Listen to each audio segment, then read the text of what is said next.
Hi, it's me, Shelby from Wicked Sour, and I've heard a lot of people asking how to make their sourdough actually sour. And so I'm going to teach you my Wicked Sour sourdough loaf, and you'll have some nice and sour bread.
So in my beginner recipe, I teach people not to add the salt until about 45 minutes after mixing.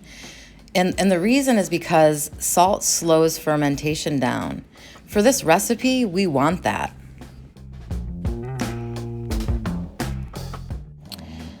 Shelby, I thought you said we're making a sour loaf. Why are you only adding 50 grams of rye?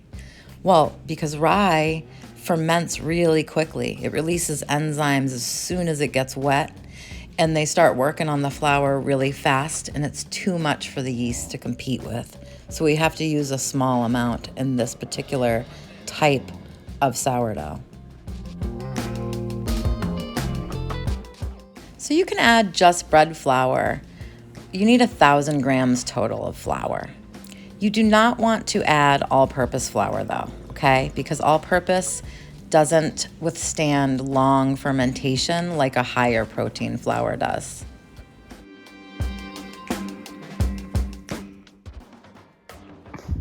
I'm surrounded. You know why? Toast with butter and jam. That's all that's left.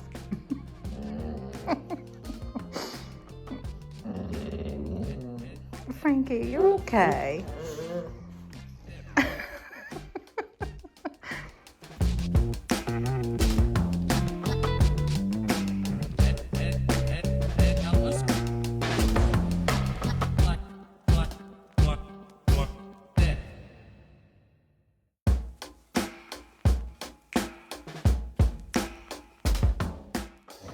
It's important to use a container like I'm using here that's clear with straight sides so that we can mark on the container where the dough is when we're beginning, like right here. Because what if you thought, she doesn't know what she's doing, I'm gonna add rye, or you thought, oh, it doesn't really need to be that cold, that's crazy. Well, you'd be able to see on the sides, like, oh no, it's overproofing, I better do something quick, okay? So it's super important. Please make sure you use the right kind of container for this. Like that.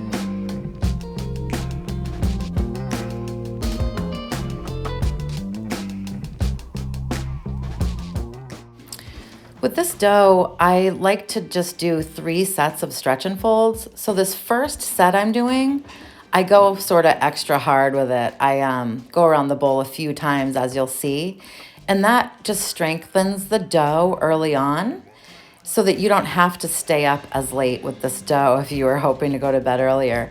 You can take it easy on this one if you want and just do one set and add another set in and stay up late with it. This way works well though. You'll see the crumb is awesome.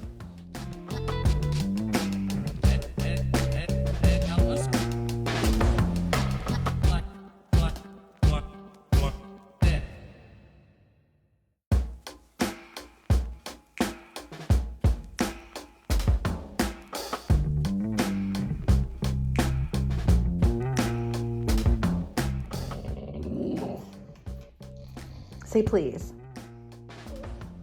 Good boy. Hold on. Give me a fist bump. Clee, fist bump. Good girl.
See how it's barely grown so far? That's good, that's what we want. We want it to take all day, almost 24 hours.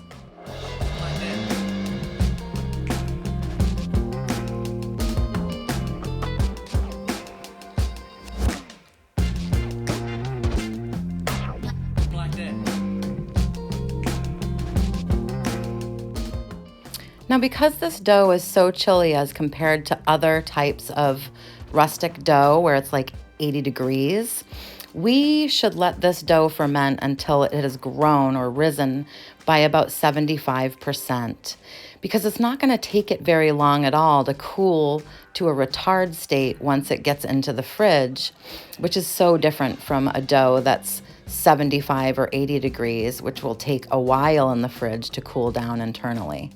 So just realize that we want to let this dough grow much further than we normally would another type of dough.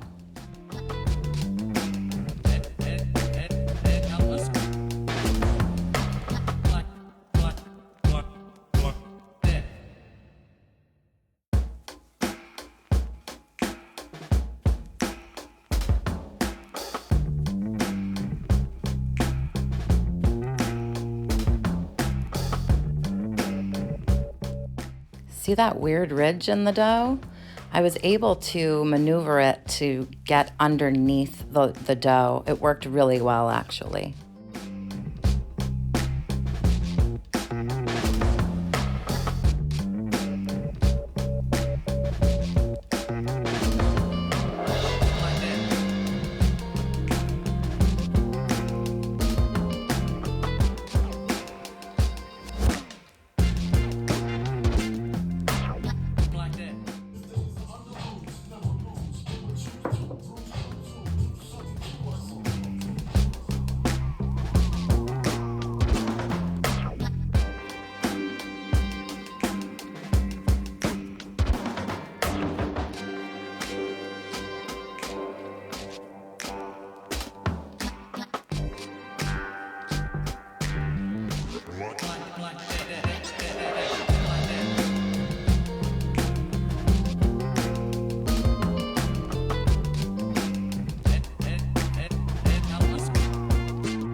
As you can see, I use very little flour when shaping, even with this high hydration dough. And I do that especially with this particular recipe because I don't want raw flour mixed in with my beautifully fermented sourdough.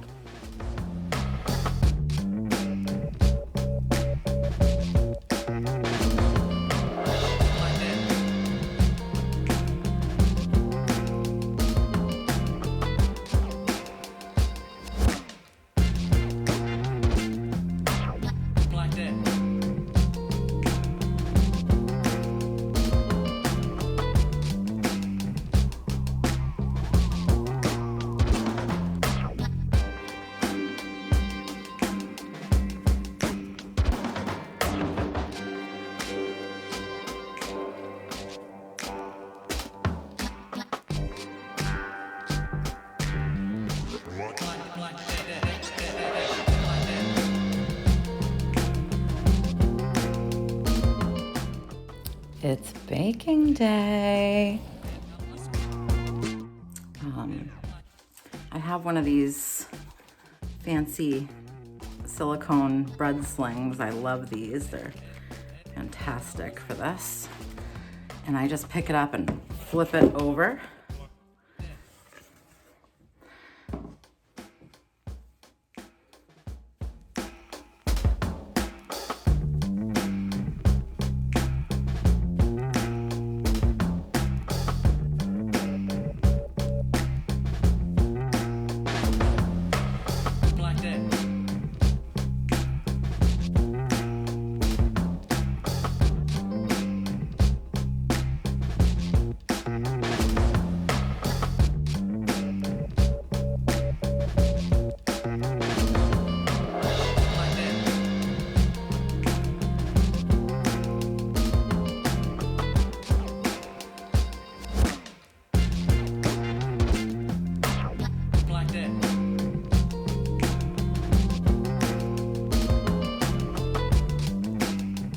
Moving on to loaf 2. I'm gonna use regular old parchment for this one.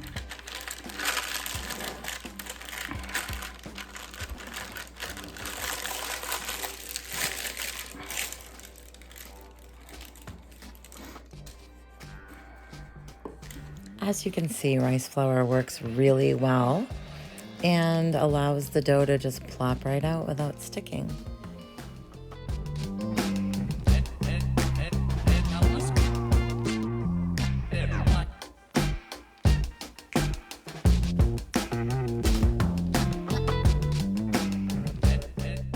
Now, for a purposeful score, I always tell people, just cut it like it owes you money.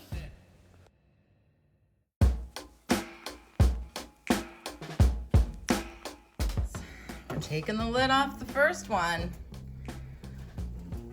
This is our nor'easter. Ooh, look at that heat, steam.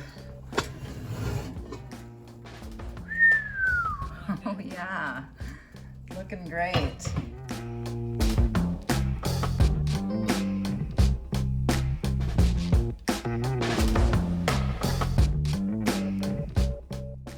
I love the bread reveals.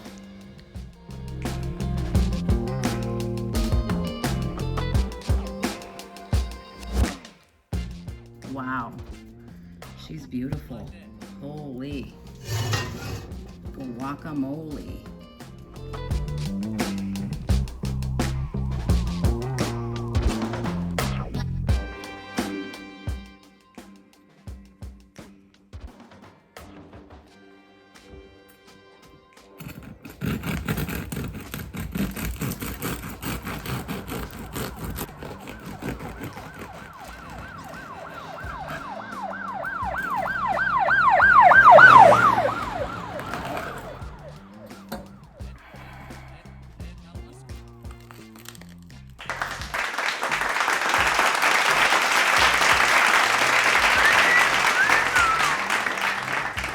Beautiful crumb. My goodness gracious. Ooh, it smells so good.